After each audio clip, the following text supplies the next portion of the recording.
Nagbabalik na naman ang inyong tagapaglingkod ng mga balita at pawang katotohanan lamang naging mainit nga na usapin sa mundo ng social media.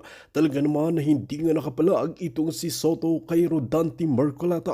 Dito nga natin mapapansin na talagang linabas na nga ang mga pruweba at mga ebidensya ni Marcoleta. Dito nga natin makikita na talagang walang alam itong si Soto na ito sa batas ng Pilipinas. Kaya naman nakapagtataka kung bakit ito nakalukusot sa kanyang mga kaso. Ngayon nga ay talagang patuloy ang imbestigasyon at paniguradong mapaparusahan nga ito dahil kilala nga natin itong si Marcoleta na ito na hindi nga nagsasalita, na walang matibay na ebidensya at hindi pinag-aralan ang kaso. Dito natin mapapatunayan kung sino nga ba talaga ang dapat makulong. Ayon nga sa netizen, ikulong ang dapat ikulong kung mapapatunayan na ito ay may sala. Hindi porkit mayaman ay nabibili na ang batas ng Pilipinas. Ang nakakalungkot na katotohanan, ang batas nga ng Pilipinas ay tila nababayaran dahil sa salapi ng mga pulpolitiko at korap na mga opisyalis na ito. Kaya naman ngayon ay talagang nanggagalaiti sa galit ang maraming netizen at inaabangan na maparusahan na itong si Soto na ito nang sa ganoon ay hindi na pamarisan pa ng iba pang mga korap na mga pulpolitiko. While mga kaibigan, para nga sa karagdagang impormasyon, panoorin nga natin ang buong video. At kung bago ka lamang sa akin channel, huwag kalimutan i-click ang subscribe button at notification bell para lagi kang updated sa ating mga bagong video. At para sa sulit viewers natin dyan, maraming salamat sa walang sawang pagsuporta. TV, ano ba yun? Tagal naman ng, reporter na to, naiinip ako sa kanya eh. Hindi ko nagsabi, hindi ko alam eh. Lumabas ma'am dun sa isang nakabase sa Davao na Ano raw sinabi? Digital News Network. Ano Na daw? sinabing, yun nga, magkakaroon ng another changes sa Senate leadership. Counter coup daw po. Ay, yung counter coup. Nakakuha na daw na number. Kung merong ganon, yung unang coup na naging minority na nga kami, hindi ko alam. Ito, kung magkukuna ulit, hindi ko na naman alam. Ang babaeng clueless ang title ko. Po. So far po, satisfied pa po tayo sa liderato ni SP Soto or may talks na po tayo na baka anytime soon may dissatisfaction na kailangang i-address from the minority? Wala naman. 1 linggo pa lang eh. Nayayanig pa nga kami eh. Hanggang ngayon, parang nagulat kami talaga. Nagulanta kami. I had no idea. Pero tama yung sinasabi ni Senator Ping, huwag minosen yung minority dahil 9 kayo against 15, so madaling makakuha ng numero para magkudeta. Kanya-kanyang level ng kapraningan. Kanya-kanya po daw level ng kapraningan si Senator la la la balele rarirarararararan. O ito po yung buong press conference. Mamaya pag-usapan po natin ang mga picture na ito. Ayan po mga ka-reaction. Mamamatay sila sa sama ng loob. Sabi po ni Wambo University Scholar, baka ikamatay na talaga namin ang aming sama ng loob sa inyo ni Romualdez. Pero handa kaming mamatay para sa Pilipinas. Nako! Napakalupit po niyan mga kareaksyon. Ito pa. If I were not president, I might be out in the street with them. Nako! Gusto raw sumama ni Bongbong Marcos. Doon sa rally sa September 21. Nako! Kanya-kanyang kapraningan nga yan, oh. Ano kaya trip ni Bongbong Marcos, ano? Oy, Bongbong Marcos! Anong trip mo? Sasama ka doon? Kayo nga yung pinoprotesta. We are marching in the street because we believe in a better future for our country's government. The Philippines does not belong to Marcos and Romualdez. Walang niya ka, Marcos Jr. Sasama ka doon. Gusto mong dinurog ka ng mga tao doon. Gusto mong Sige, subukan mo pumunta doon. Subukan mo lang. Tingnan natin kung ano magiging kalalabas. Sasabihin mo, hindi ako presidente ngayon, pwede ba ako sumama? Yung mga kareaksyon. Kaya dito mga kareaksyon, marami po tayong pag-uusapan ngayon. O simulan po natin sa video na ito.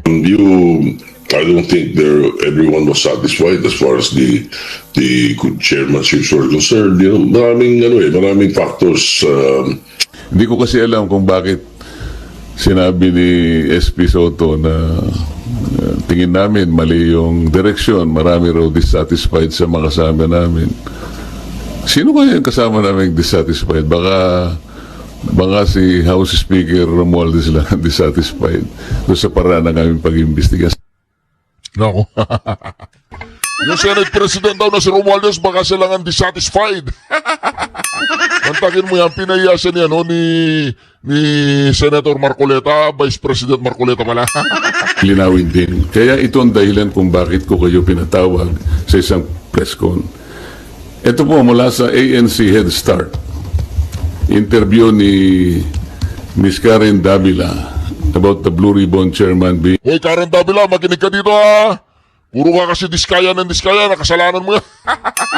Ang mga nangyari kay Diskaya, kasalanan yung dalawa ni Julius Babaw. a lawyer. Sabi po ni Senate President Soto, there is no such thing as a rule, dapat abogado yun. Abogado ka nga, di ka naman magaling mag-imbestiga, di ba? Chuckles, nakalagay. So useless. Unang-una po ako, wala akong in-insinuate na dapat ang chairman ay abogado. Ito lang ang in-insinuate noong isang babaeng hanggang ngayon hindi makamove on kung bakit ako nanalong senador. Alam na po ninyo yun. Pinipilit po ba nila sinabi ko ito? Hindi ko po sinabi ito. Pero sila nga po ang may pasaring rito eh. Abogado ka nga, hindi ka naman magaling mag-imbestiga, di ba? Saan po nila nakuha yun? Sino po ba yung magaling? Bakit tayo magkukumpara? Ito po sinabi niya, September 10, 2025, sa totoo lang, 1PH, Job Francisco, Chicky Verhel, Cheryl Cosim, SP Soto, may suspetsa na kami na inedit yung affidavit ng Diskaya. How can the Senate President say this? Siyempre, natapos nga siya sa Wambol University naman. Na magtataka ka pa. Senate President ka, magsasalita ka ng gano'n. Di ba mga ka-reaksyon? Napag-aalata itong si Tito Soto, yung kanyang utak ay talagang sadsad na sa talampakan, wala na. Di ba? Ganyan na pag nag-uusap ay isang abogado at saka isang abukado. Parang pinag-usap mo yung isang engineer na natapos sa Harvard University na isang inhinyero na kaya niyang magtayo ng napakalaking building, tapos ang kaharap po niya isang simpleng karpintero nang itinatayo lang niya ay kubo. Tapos pinagsabong mo sila sa proper buildings, ganun. Siyempre walang panama itong gumagawa lang ng kubo, di ba? Yung siya gumagawa ng skyscraper. Ganyan din yan. Yung isa, alam lang niya yung mga barangay permit. Tapos yung isa, alam niya hanggang sa kaduluduluan ng Oxford, Harvard University. Di ba? Paano mo pagtatapatin si Marcoleta at saka si Soto? Laging gulo yan. Laging kontrobersyal yan. Wala namang magagawa to si Senator Marcoleta kahit sabihin niyang iwasan ko na lang ang tao na to na kausapin kasi hindi kami magkakaintindihan kasi nga yung level ko at saka level niya hindi pareho. Wala namang magagawa si Senator Marcoleta na hindi makipag-usap dyan kasi nga Senate President yan. Kahit nasabihin mong kulang-kulang yan, kulang-kulang sa kaalaman ng batas at kulang-kulang sa mga procedural procedural pagdating sa rule of law, hindi po sila magkakaunawaan. Kaya nga lang, walang choice si Senator Marcoleta. Ang nasa harapan niya si Soto, siya yung Senate President. So kahit na nahihirapang abutin ni Marcoleta ang level ni Soto, pipilitin nga abutin ni Marcoleta yan hanggang sa may pumukha na niya kay Soto na wala talagang kukote itong si Soto. Walang utak. Utak bulaga, utak wambol.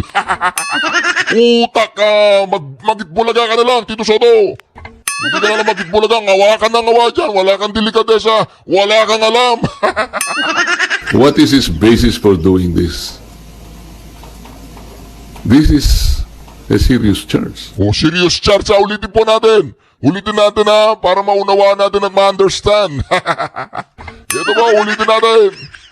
Antakin mo, sasabihin mo sa isang Blue Ribbon Committee Chairman, harap-harapan sa buong Pilipinas, na inedit inedit nila yung sworn statement ng mga Diskaya. Sinisiraan mo talaga si Marcoleta? Parang pinapamukha mo sa buong Pilipinas na si Marcoleta ay isang korap at ganid at isang masasabi nating anong tawag doon? Masyado siyang nakalimutan ko na yung term na yun eh. Yung garapal. Garapal. I-edit nila yung sworn statement ng mga Diskaya. Hoy, Tito, bumalik ka sa One Ball University. Kaya ito ang dahilan kung bakit ko kayo pinatawag. Makinig ka, makinig ka dito, Tito, para medyo magkaroon ng laman yung kukote mo. Isang press con. Ito po mula sa ANC Head Start. Interview ni Miss Karen Davila about the Blue Ribbon Chairman being a lawyer. Sabi po ni Senate President Soto, there is no such thing as a rule, dapat abogado yun. Abogado ka nga, di ka naman magaling mag-imbestiga, di ba? Chuckles, nakalagay. So useless. Unang-una po ako, wala akong in-insinuate na dapat ang chairman ay abogado. Ito lang ang in-insinuate noong isang babaeng hanggang ngayon hindi makamove on kung bakit ako nanalong senador. Alam na po ninyo yun. Pinipilit po ba nila sinabi ko ito? Hindi ko po sinabi ito. Pero sila nga po ang may pasaring rito eh. Abogado ka nga, hindi ka naman magaling mag-imbestiga, di ba? Saan po nila nakuha yun? Sino po ba yung magaling? Bakit tayo magkukumpara? Ito po sinabi niya, September 10, 2025, sa totoo lang, 1PH, Job Francisco, Chicky Verhel, Cheryl Cosim, SP Soto, may suspetsa na kami na inedit yung affidavit ng Diskaya. How can the Senate President say this? What is his basis for doing this? This is a serious charge. Sino po ang nag-edit? Ako po ba pinatutungkulan niya? Sir, isa na lang from my... Napaka malinaw po na foul yun, foul. Hoy, Tito Soto, foul yun. Ako, foul yun ha. Mamaya maganda na naman ang usapan dito, mga kareaksyon. Sen, so what do you make of the allegation of Bryce Hernandez na may mga senador na tumanggap din po ng kickback from the flood control projects? Ang pagkakaiba kasi, ako ayokong i-judge din yun. Ang sasabihin ko lang sa inyo, nung lumabas yung mag-asawang Diskaya, it was in response doon sa aking ipinload nung second hearing na kayo po, tulungan nyo kami. Baka gusto nyo magsabi na ng totoo, ang may papangako namin sa inyo, merong tayong batas na maaaring mag-cover sa inyo. You take advantage of this. Isipin po ninyo kako sapagkat maaring maharap kayo sa plunder kung sakasakaling dumating ang panahon, ito po yung may latag lahat sa korte. Baka po kako maging maganda para sa inyo.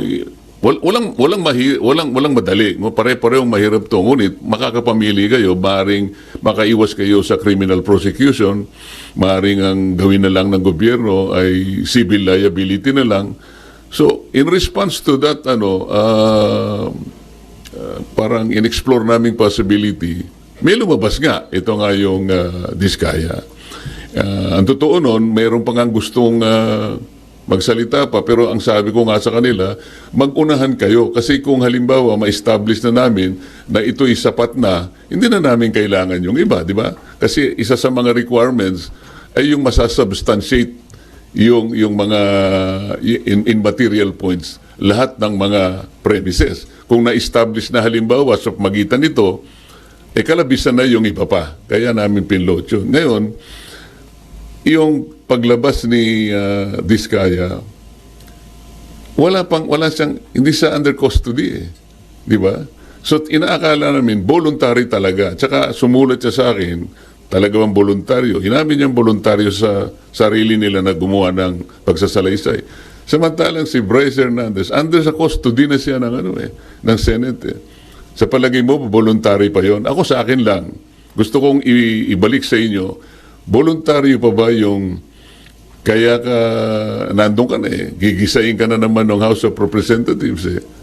At meron nga mga nag-text sa akin na mga ibang tao na tumutulong sa ibang mga partido. Aba, meron daw mga congressman doon na nagsabi o nagsasuggest, maglaglag ka na rin ng mga senador para hindi kayo makontempt. So, malalagay sila sa pressure eh.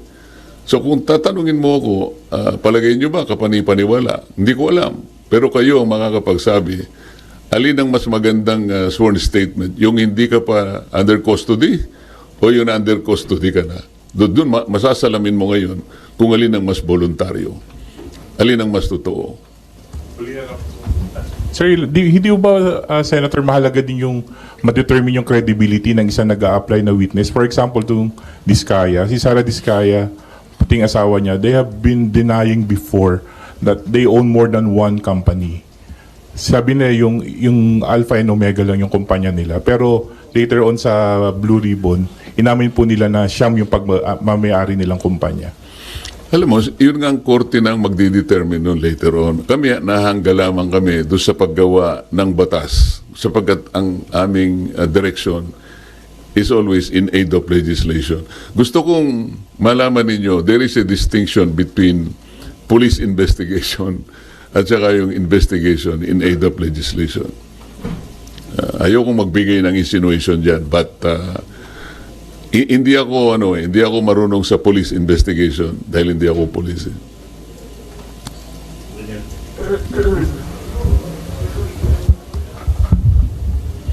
Hi sir, Daniel po from PTV4. Yes. Sir, ano po yung any thoughts lang siguro or nilook forward nyo doon sa tinayo po na Independent Commission for Infrastructure? Ateneo, ano yun? Independent Commission po. Yung ICI? Wala naman akong... baka sakaling makatulong naman yun, bakit hindi? Ang gusto ko lang sanang makita ninyo, lalo na kayong mga members ng media, kailangan mag-fit sila doon sa tinatawag na Independent Commission. Sino yung magiging... Dito po mga ka-reaction palagay ko na nahalata ni Senator Marcoleta dito na itong tinayo nilang Independent Commission na ito ay isang, ayaw ko sabihin moro-moro gusto ko sabihin parang sarswela, ganun sarswela mga ka-reaction. Parang magiging sarswela to. Pero may sinend po sa aking picture may nagsend sa akin ng picture. Ito, may nagsend sa akin ng picture, ito. Sandali lang po patalastas lang to. Ayan po, Chua at Yorme Isko Batinan ako. Hindi, ayaw ko po mag-comment dito si Yorme to Ibig sabihin, pagkatapos pinag-iba ni Yorme, lahat ng pinatayo ni Chua, pagkatapos na nagmura-mura pa si Yorme, pagkatapos nagalit si Yorme, ngayon, ganun na lang, Yorme, ganun. Yorme. Talagang, hindi ko alam Yorme, baka... mas malala ka pa kay Chua. Yun lang masasabi ko kay Yorme. Yorme, sinayang mo, putangin na naman. Di ba, ba't ginago mo yung sitwasyon, Yorme? Ba't pinutangin na mo yung sarili mo? Wala nga kay Yorme. Nakakasuka. Nakakasuka si Yorme. Hindi ko alam. Paano ipagtatanggol ni paring Banat Bay yun? Pagtanggol mo, brad, gusto ko pagtanggol mo. Idol ko si Banat Bay. Totoo po, idol ko po si Banat Bay. Matagal ko ng idol ko si... Lahat sila idol ko, Idol ko si Joey De Vere. Idol ko yung si PH Update. Idol ko si... marami akong idol na mga vlogger. Marami akong idol. Si Harry Roque. Idol ko si Senator Marcoleta. Marami akong iniidolo. Gusto ko lang po sana lahat po ng mga followers ng mga DDS vloggers, sana po magkaisa na tayo, no? Yung mga DDS, si Madam Maharlika, lahat naman tayo pare-pareho po ang pinaglalaban natin para sa kabubuti ng bayan Yung prinsipyong Duterte style of leadership naman ang pinaglalaban natin. At hindi ko rin alam mga ka-reaction, yung ating mga DDS followers, mga viewers, at mga DDS dyan, Hindi ko alam bakit pinag-away-away nila minsan yung mga vloggers. Ay, dito ako kay Marlica. Ay, dito ako kay Banatbay. Ay, dito ako kay ganyan. Ay, dito ako kay ganun. Wag, dito na lang po kayo kay Reaction TV PH. Reaction!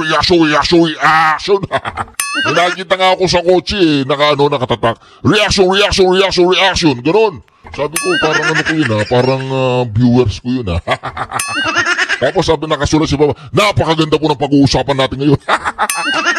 Oo, kalimutan muna natin, Magkaisa na tayo mga DDS vloggers, mga wag na lang natin isali yung mga mga kunyari mga DDS pero hindi naman ganun. Wag na natin isali yung mga yun. Pero lang si Madam Rowena Guanzon, isali natin yan, DDS sa puso niya yung DDS yan. Dadaan-daan niya, siyempre, ganun bibigla niya. Dito muna tayo kay Madam Amy Marcos, Ito po mga ka-reaction. Siya muna ang ating pakinggan, okay? At pag-kidnap kay Presidente Duterte. Ngayon, nais ko munang klaruhin na malapit sa aking pamilya at pinapahalagahan ko ang aming pagkakaisa ng pamilyang Remulla. Kaya lang, hindi totoo na wala na siyang kaso at may clearance na siya para sa pagiging ombudsman. May kaso pa rin si Secretary Boying dahil nag-file ako ng motion for recon of the joint resolution of the Office of the Ombudsman na nagbabasura sa mga kaso laban sa Secretary at sa iba pa. 7 sila. Ayon sa rules ng mismong ombudsman, maaring magsampa ng motion para sa rekonsiderasyon sa loob ng 5 araw. Mula nang matanggap ang abiso ng desisyon, klaro naman at ipapakita ko sa inyo na walang 5 araw na binigay sa akin. Inihain ko ang aking motion sa mismong araw na inilabas ang desisyon, umaga, hapon. Malinaw na naisampa ko sa tamang oras. Sa makatwid, may nakabinbin pa rin kaso si Secretary Boying sa ombudsman. Anumang ombudsman clearance na nagsasabing kabaligtaran nito ay malinaw na hindi totoo at ang sino man maglalabas ng ganoong clearance ay kasabwat sa pandiling lang ng tao. Inihain ko rin, part 2 na to, ang aking motion, urgent motion to inhibit laban kay OIC Ombudsman Vargas at sa mga miyembro ng panel of investigators. Dapat lang protektahan naman nila ang imahen at manatili ang dangal ng ombudsman na sa pamamagitan ng pag-urong ni OIC Vargas kasama ng buong panel of investigators. Mahiya naman silang lahat.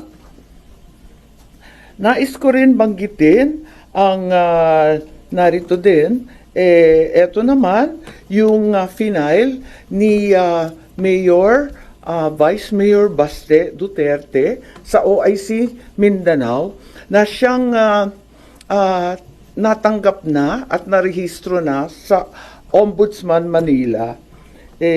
Nagpapasalamat ako at may isa pang kaso. Matagal ko nang hinihintay. Buti, ginalaw na kaagad. Akala ko mag-isa ako tumatagay. Kay OIC OMB Vargas, OIC na rin ang taumbayan ang nangyayari. OIC ko na rin na dapat wag mong pakialaman dahil OIC your true colors. Kaliwa-liwanag na. At iniisip ko rin na umakyat sa Korte Suprema kapag binasura pa rin ito at tuloy-tuloy nila malabag ang iba't ibang batas at due process. Huli, nais ko rin banggitin na inanyayahan ako ng majority at tulad ni Senator Marcoleta, bigla akong sinabihan na kung last week ako yung chairman ng Foreign Relations, this week iba na yata ang utos. Kapag hindi ako maging majority, hindi pwedeng maging chairman ng Foreign Relations. Hindi naman ako kapito ko sa position, okay lang yon. That's it. Hello. So, ang decision nyo is to remain with the minority even if that means you're gonna lose yung Foreign Relations Committee. Oo. Tama yeah. po. Oo. So Ganyan talaga eh. What committees po yung stay with you po? Parang wala. Ah, So far, wala eh. Wala pang binibigay sa amin. Okay lang. zero committee po kayo, ma'am? Wala. Wala. Zero as in na wala na po kayong chini-chair now na committee? Wala. Ang dami, 5 nga eh. Naglabis-labis nga yung trabaho ko last session. Tapos nangangampanya pa ako. Hirap na hirap nga ako noon eh. Yung foreign relations, kung maalala niyo, yung social welfare and development. Pagkatapos akin din yung co-ops, akin din yung housing, akin din yung electoral reform na medyo mahirap at technical. So 5 yun. Tapos vice chair pa ako ng finance. 5 plus 1/2, parang ganon. Pero magalis pa rin sa inyo, Blue Ribbon at saka foreign relations.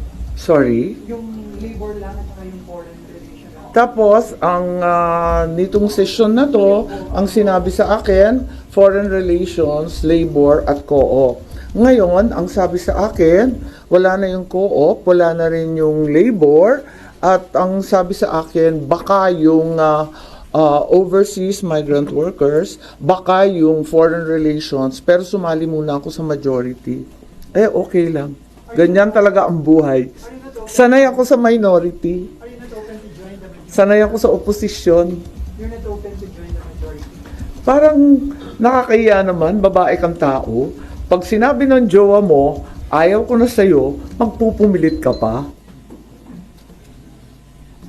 Pero, how do you see it na wala po kayong i-chair na committee? Hindi ho ba parang nakukulangan kayo sa inyong gagawin? Ngayon, at least under this Congress? Eh, okay na rin yun. Mag-e-eksena lang tayo ng kung ano-ano dyan sa plenaryo. Sanay naman ako eh. Tagal-tagal namin sa Congress, lagi akong oposisyon. So anyway, sana mabigyan din ng konti itong issue sa ombudsman. Ito talaga ang huling hantungan ng hustisya para sa mga naglabag sa batas na ating mga government officials. Wala nang tatakbo ang iba kundi yung ombudsman. Pag talagang binastos na at talagang ginawa ng politika ang ombudsman, wala na talaga tayong uuwian. Apakalungkot naman ito. Sabi niyo At nga, sinabi na nga, OIC lang. OIC na nga talaga your true colors. so ma'am, sabi niyo nga, parang hindi niyo tatantanan, mag-aasaran kayo hanggang katapusan. So sabi niyo, aakit kayo hanggang Korte Suprema just in case? Malamang. Kasi wala na akong tatakbuhan eh. Dahil kung yung ombudsman, talagang na-corrupt na rin, na flood control na rin, ay wala tayong pupuntahan kundi yung Supreme Court.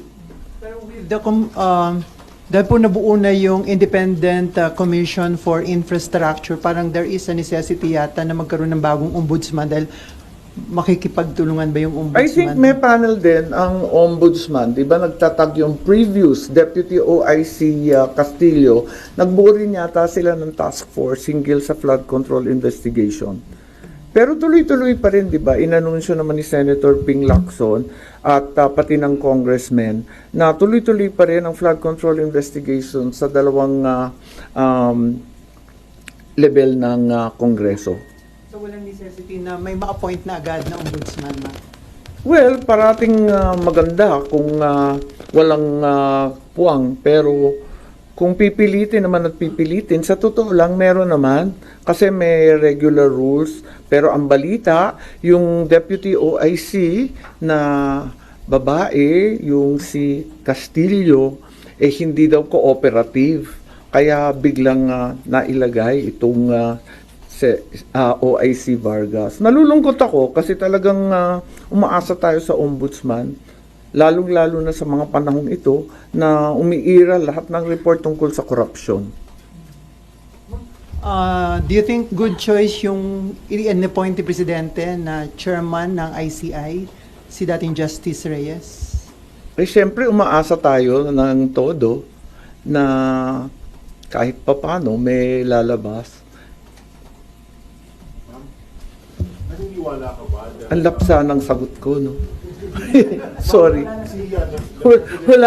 Walang kabuhay-buhay. The President said that the Speaker will not be spared from the investigation of the ICI. Naniniwala ka ba dyan? Kahit pinsan ko, kahit kapatid ko, abangan na lang natin, hindi ko sure.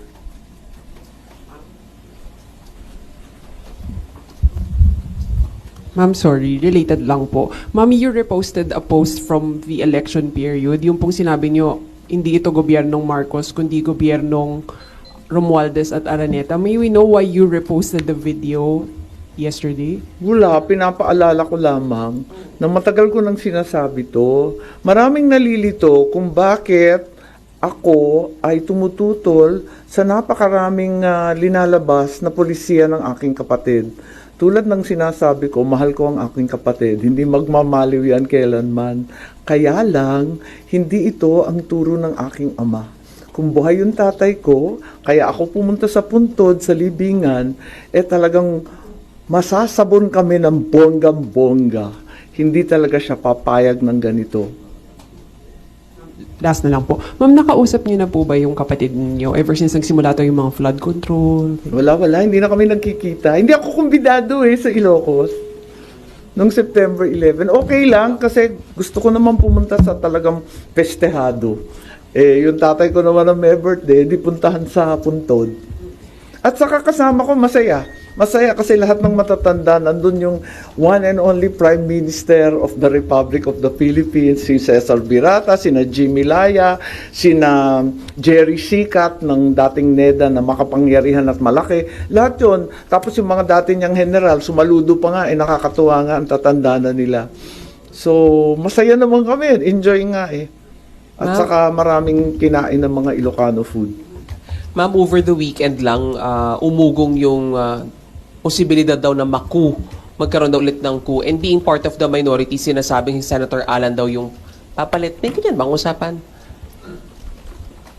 Ang narinig ko yung interview, di ba interview ni na Senator Soto yun at saka si Senator Ping, di naman ang galing sa amin Di ba? What about, ma'am? Hindi yung sinasabing fake news. What are you asking? Di ba yung sinasabi mong fake news na magkakaroon ng kudeta ng kudeta? Parang ganun. Pero nagkaroon po ba ng pag-uusap sa minorya na magpapalit po muli ng liderato? Hindi, walang pinag-uusapan na ganun. Ang pinag-uusapan lang namin is staying alive. Ayan, yung mga reference po namin, puro dekada 1990, ano ba yun? Kay Billy Ray Cyrus, Aki Breaky. Di ba Miley na ngayon? Sorry. Si ano po, si Tito Soto, tsaka itong si Ping Lacson, parang inahunting po sila ng sarili nilang multo. Natatakot po sila sa sarili nilang mukha. Natatakot po sila sa coup. Kasi alam po nila 15 lang sila.